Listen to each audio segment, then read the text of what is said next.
أعوذ بالله من الشيطان الرجيم. بسم الله الرحمن الرحيم.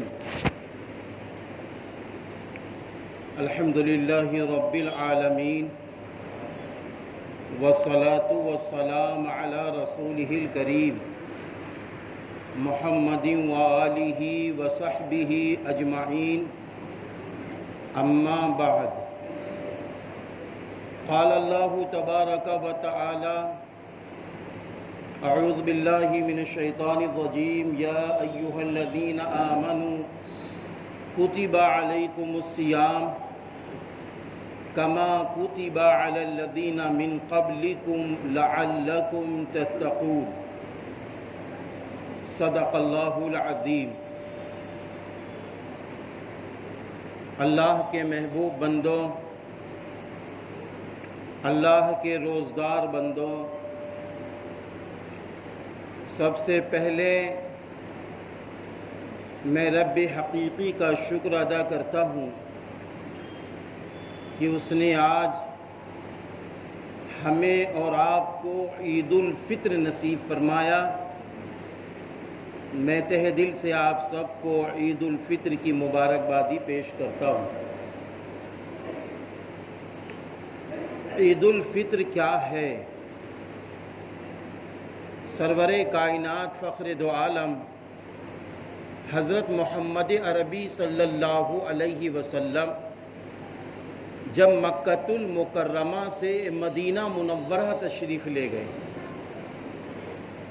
تو آپ صلی اللہ علیہ وسلم نے وہاں دیکھا کہ کچھ لوگ جشن کے دن منا رہے ہیں. تو آپ صلی اللہ علیہ وسلم نے سوال کیا کہ یہ کس بنیاد پر ہے؟ تو ان سب نے اپنے اپنے رشی منی اور پیغمبروں کا نام لیا. تب آپ صلی اللہ علیہ وسلم نے فرمایا کہ اے ایمان والوں، اللہ نے تمہیں بھی دو جشن کے دن دیے ہیں، خوشی کے دن دیے ہیں. ایک عید الفطر، دوسرا عید الاضحیٰ. ایک عید الفطر، دوسرا عید الاضحیٰ. عید الفطر 30 اور 29 روزوں کے بعد،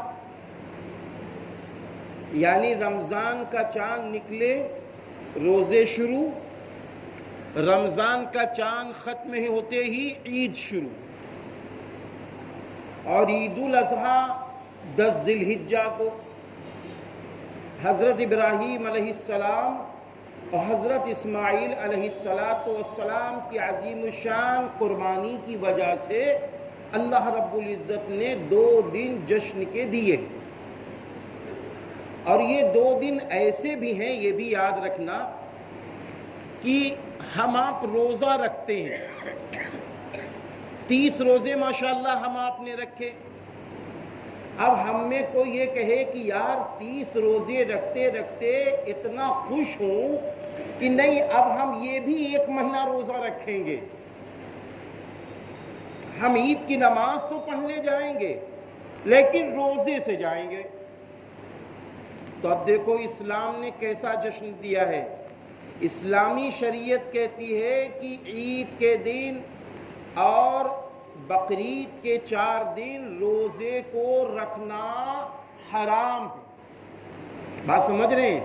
یعنی روزہ رکھنا حرام ہے، روزہ رکھ ہی نہیں سکتے. ایسا جشن کا دن. اب یہ جشن کا دن رب کریم نے دیا کیوں ہے؟ اور جشن کو اللہ نے عبادت سے جوڑا ہے. جشن کو اللہ نے عبادت سے جوڑا ہے، اور ایسی عبادت جو سجدوں والی ہے، جس کو ہم آپ کہتے ہیں عید الفطر کی نماز. اگر عید الفطر کی ہم نماز پڑھنے آتے ہیں تو پورا دن جشن کا ہے، اور اگر عید الفطر کی نماز ہم چھوڑتے ہیں تو جشن ہمارے لیے نہیں ہے. دوسری بات، عید الفطر میں ہم جب آتے ہیں، راستے میں چلتے ہیں ہمیں کچھ نظر نہیں آتا، نہ فرشتے نظر آتے ہیں، نہ اللہ کی روحانی کوئی طاقت و قوت نظر آتی ہے، لیکن شریعت مطہرہ میں بڑی عجب بات ہے۔ آپ صلی اللہ علیہ وسلم نے فرمایا کہ جب روزدار بندہ عیدگاہ کی طرف، عید الفطر کی نماز کی طرف بڑھتا ہے اور گھر سے نکلتا ہے تو معلوم ہے فرشتے آ جاتے ہیں۔ ہم آپ دیکھ نہیں رہے، فرشتے آ جاتے ہیں، وہ فرشتے آ کے ہم سے آپ سے مصافحہ کرتے ہیں، ہم دیکھ نہیں رہے، اور پھر وہ فرشتے کہتے ہیں اے اللہ کے محبوب بندے، تیرا چلنا مبارک نماز کے لیے، اے اللہ کے محبوب بندے، تو نے اللہ کے لیے روزے رکھے ہیں، تو نے اللہ کے لیے قرآن پاک پڑھا ہے، تو نے اللہ کے لیے پورے ماہ تراویح پڑھی ہے، تو نے سارے کام اللہ کے لیے کیے ہیں۔ ارے جس طرف تو جا رہا ہے نا وہ عظیم الشان بارگاہ الہی ہے، آج تو جا، تجھ کو اللہ بخش دے گا۔ یہ نغمہ فرشتے سناتے ہیں۔ یہ نغمہ کس کو سنایا جاتا ہے؟ روزداروں کو۔ یہ نغمہ کس کو سنایا جاتا ہے؟ تراویح پڑھنے والوں کو۔ یہ نغمہ کس کو سنایا جاتا ہے؟ قرآن پڑھنے والوں کو۔ یہ نغمہ کس کو سنایا جاتا ہے؟ جس نے رمضان میں اپنی آنکھوں کی حفاظت کی ہے، اپنی زبان کی حفاظت کی ہے، اپنے جسم کی حفاظت کی ہے، اپنے دل کی حفاظت کی ہے، اس کو یہ نغمہ سنایا جاتا ہے، اس کو یہ نغمہ سنایا جاتا ہے۔ اور پھر جب ہم آپ مسجد میں داخل ہو جاتے ہیں، عید کی نماز پڑھتے ہیں، اللہ اکبر، عید کے بعد ہمیں آپ کو عجلت تو ضرور ہوتی ہے کہ اب نماز ہو گئی ہے، دعا مختصر ہو، اب نماز ہو گئی ہے، دعا مختصر ہو جائے، دو چار لفظ میں دعا امام صاحب سمیٹ دیں۔ لیکن میرے بھائی، عید الفطر کے بعد میرے محبوب نبی فرما رہے ہیں، عید الفطر کی نماز ہوتے ہی جب بندے ہاتھ اٹھاتے اللہ کی بارگاہ میں تو میرا اللہ کہتا ہے، میرے بھائیوں غور سے سنو، میرا اللہ کہتا ہے میرے بندوں، میری عزت کی قسم، میرے جلال کی قسم، تم نے روزے رکھ کے مجھے راضی کر لیا، تم نے نمازیں پڑھ کے مجھے راضی کر لیا، میرے بندوں تم نے قرآن پڑھ کے مجھے راضی کر لیا ہے، تراویح پڑھ کے تم نے مجھے راضی کر لیا ہے، میری عزت و جلال کی قسم، ارے آج تم مجھ سے مانگو، آج تم مجھ سے مانگو میرے بندو، اگر تم مجھ سے دشمنوں کے مقابلے میں مدد چاہو گے، میرے بندوں میں تمہاری مدد کے لیے تیار ہوں، اگر تم مجھ سے دنیا مانگو گے، مال مانگو گے، میں تمہاری مصلحت پر نظر کروں گا۔ اور پھر آگے اللہ فرماتا ہے، بندو آج تم ایسے اپنے گھروں میں لوٹ جاؤ جیسے کہ تم آج ہی ماں کے پیٹ سے پیدا ہوئے ہو، میرے بندوں ایسے تم لوٹ جاؤ جیسے کہ تم آج ہی ماں کے پیٹ سے پیدا ہوئے ہو۔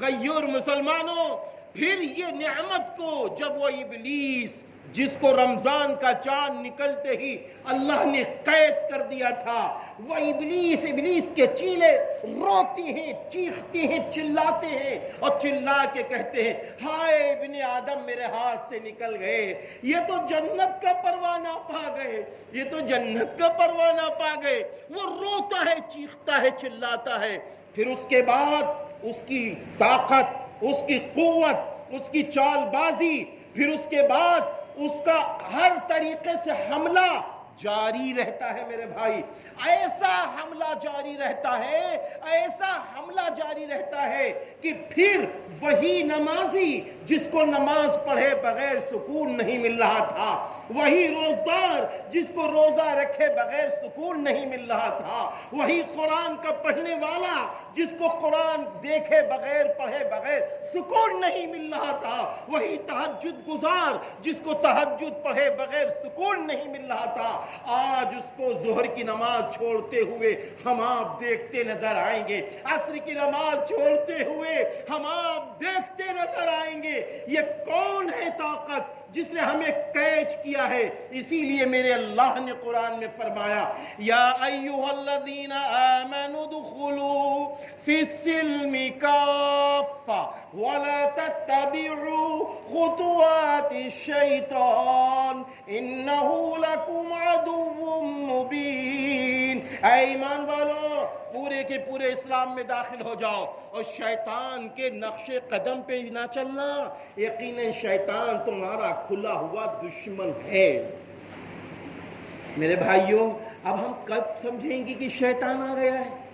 کب سمجھ میں آئے گا کہ شیطان ہم پر حملہ کر رہا ہے؟ یہ سمجھ میں کیسے آئے گا بھائیوں؟ یہ کیسے سمجھ میں آئے گا؟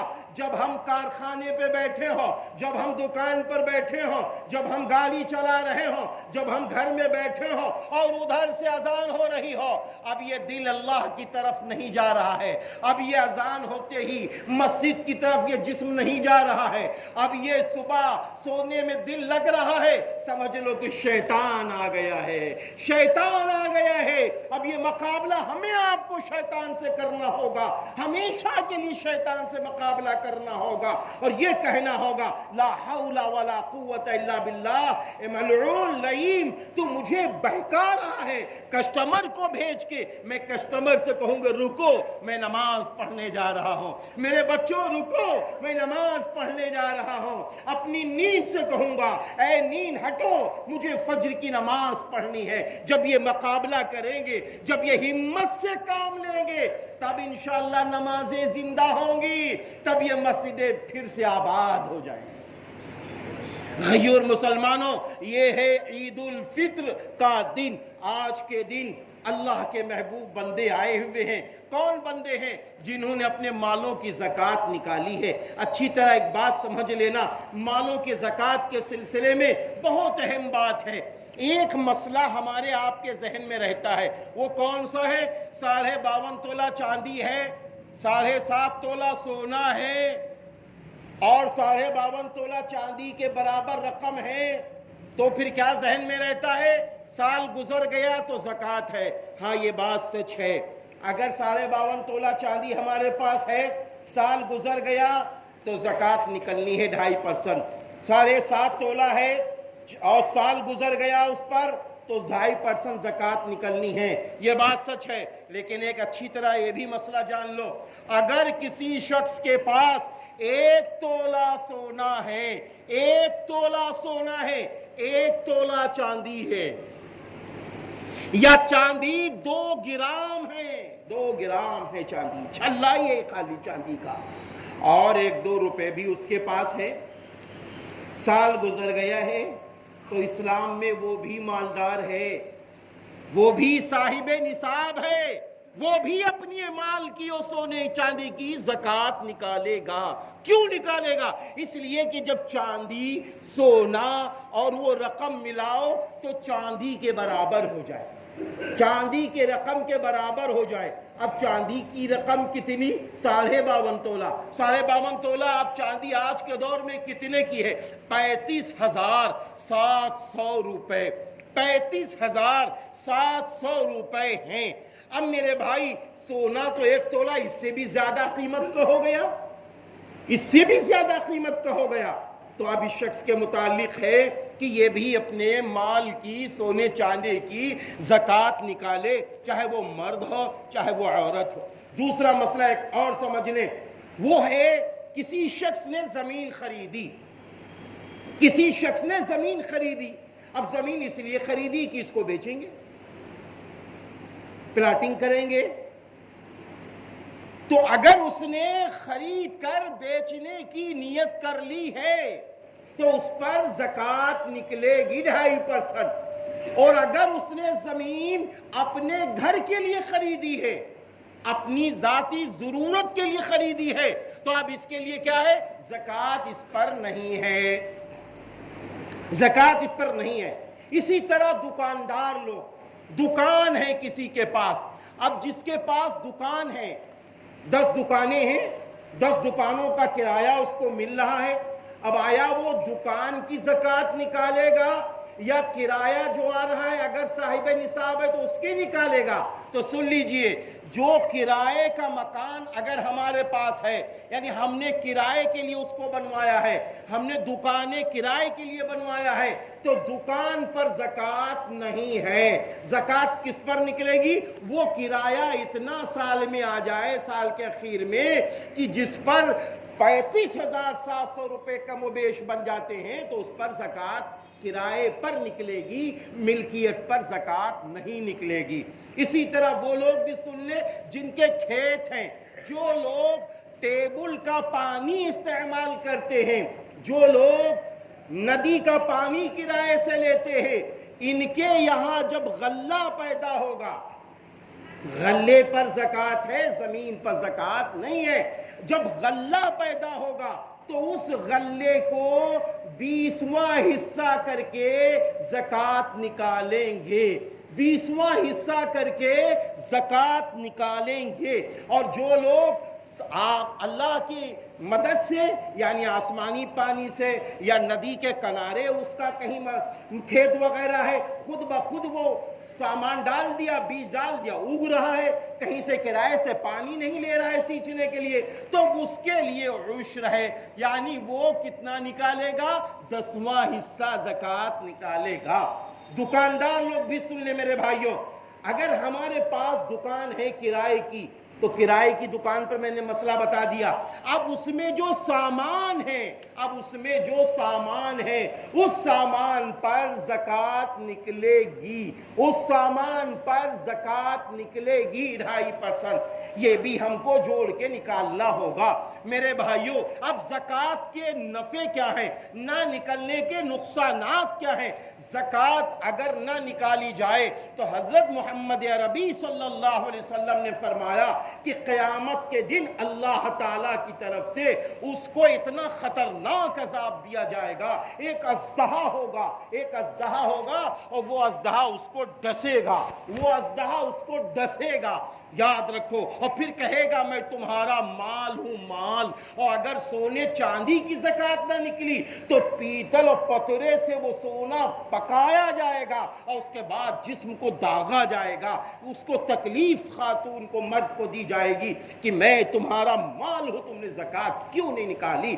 زکوٰۃ کے نکلنے سے مال پاک و صاف ہو جاتا ہے۔ جو لوگ اپنے کاروبار کی، بزنس کی زکوٰۃ نکالتے ہیں، ہمیشہ آپ ان کو دیکھو وہ خوشحال نظر آئیں گے، اور جو بڑے چتر بنتے ہیں، بڑے ہوشیار بنتے ہیں، ارے یار 50 لاکھ میں 1 لاکھ میں 2,500 نکالیں گے تو اتنے ہزار نکال دیں گے تو کیسے کام بنے گا؟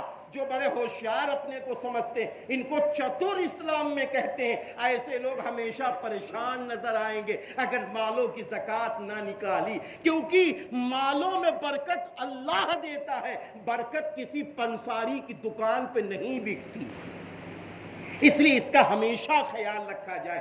صدقہ فطر کے سلسلے میں بھی سمجھ لیں، صدقہ فطر ہر نابالغ بچے سے لے کے بالغ تک صدقہ فطر ہے۔ صدقہ فطر کیوں نکالا جاتا ہے؟ صدقہ فطر اس لیے نکالا جاتا ہے، روزے رکھنے میں اگر کوئی کمی ہے، ابو داؤد شریف ابن ماجہ کی روایت ہے کہ اگر روزے رکھنے میں کوئی کمی ہو گئی ہے تو روزے کی کمی کا کفارہ صدقہ فطر ہے، اور دوسرے غربا اور یتیم، بیوہ، مسکین کی مدد کا ذریعہ صدقہ فطر ہے، اس لیے صدقہ فطر نکالا جاتا ہے۔ اب صدقہ فطر کا نصاب تھوڑا الگ ہے۔ صدقہ فطر میں یہ ہے، جو عید الاضحیٰ کا نصاب ہے، جیسے قربانی والا نصاب، وہ نصاب صدقہ فطر کا ہوتا ہے، یعنی جس کے پاس 52.5 تولہ چاندی ہو یا سونا ہو یا مال ہو، اور چوتھی چیز ضرورت اصلیہ سے زائد سامان ہو، جیسے ہمارے گھر میں وہ کپڑے جو پورے سال رکھے جاتے، پہنے نہیں جاتے، ہمارے گھر میں ایک فریج کی ضرورت 2 فریج موجود ہے، ہمارے گھر میں ایک سائیکل کی ضرورت 2 سائیکل کے لیے موجود ہیں. ہمارے گھر میں چند برتنوں کی ضرورت تانبے اور شیشے کی نمائشی برتن موجود ہیں. یہ سب ضرورت اصلیہ سے زائد ہیں. یہ سب صدقہ فطر میں جڑ کر اگر 35,700 کی ملکیت ہو جاتی ہے اس شخص پر صدقہ فطر واجب ہے میرے بھائیوں. اور صدقہ فطر اب کون دے؟ آیا باپ دے یا بچے دے؟ تو سمجھ لو اچھی طرح، صدقہ فطر یہ ہے کہ باپ اگر دینا چاہتا ہے تو اپنے نابالغ اولادوں کی طرف سے باپ صدقہ فطر ادا کرے. اور دوسرے یہ ہے بالغ اولادیں اگر خود دینا چاہتی ہے تو ان کو اجازت دے دے، ہاں آپ خود دے دیجئے. لیکن اگر باپ کہتا ہے نہیں ہم سب کا صدقہ فطر نکالیں گے تو اس کو بھی حق حاصل ہے. لیکن جس کا صدقہ فطر نکالا جائے گا اس سے بتایا جائے گا کہ تمہارے نام صدقہ فطر نکالا گیا ہے. آخری بات یہ ہے صدقہ فطر نکال چکے ہیں تو مبارک، کیونکہ عید سے پہلے ہی نکالا جائے ورنہ بعد میں نکال دیا جائے فوراً. اور آخری بات یہ ہے اللہ کے محبوب بندو، دیکھو ہم آپ آج ایک فیصلہ لے کر جائیں کہ اپنے سماج کو گھناؤنے کاموں سے بچانا ہے. اپنے سماج کو گھناؤنے کاموں سے بچانا ہے، اللہ کی نافرمانی سے بچانا ہے. پہلا کام ہمارا یہ ہے اپنے سماج کو نماز پر تیار کرنا ہے کہ ہمارا گھر کا ہر فرد نمازی بن جائے، ہر دکاندار نمازی بن جائے. دوسرا کام یہ ہے روزانہ قرآن پاک کی تلاوت کرنے کی عادت ضرور ڈالی جائے.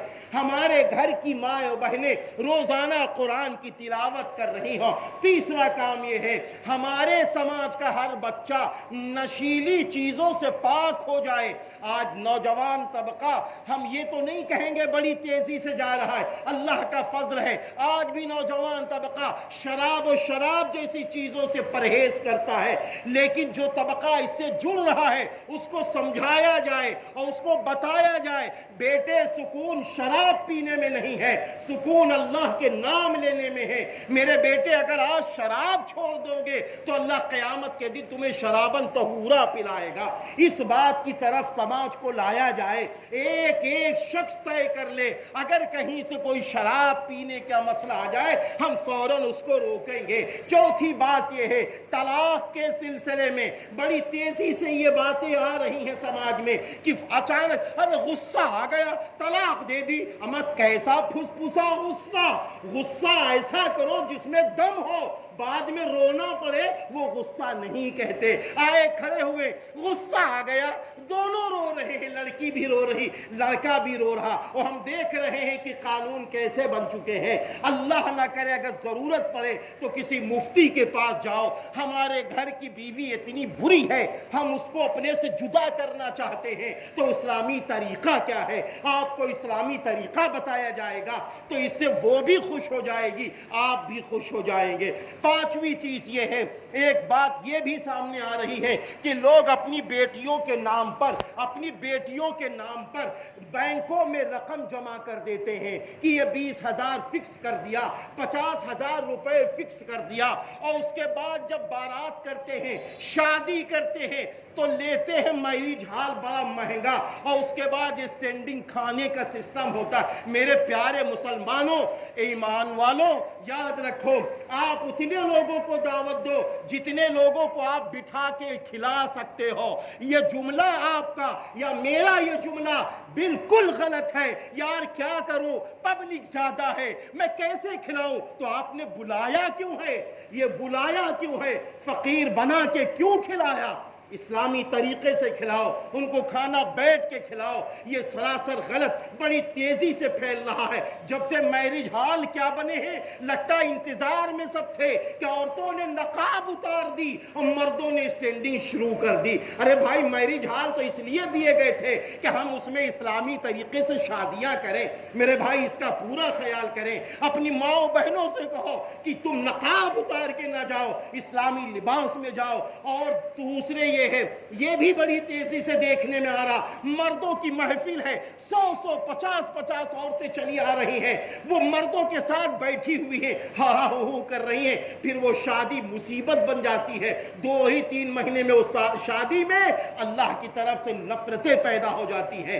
جتنی سادگی سے شادی کرو گے اللہ کی مدد آئے گی۔ اور آخری بات میرے بھائیوں یہ ہے، بیاز جیسے کاروبار سے بچو۔ ہم کو یہ بھی سننے میں آیا ہے کہ خیر آباد میں لوگ بیاز کا کاروبار کرنے لگے ہیں۔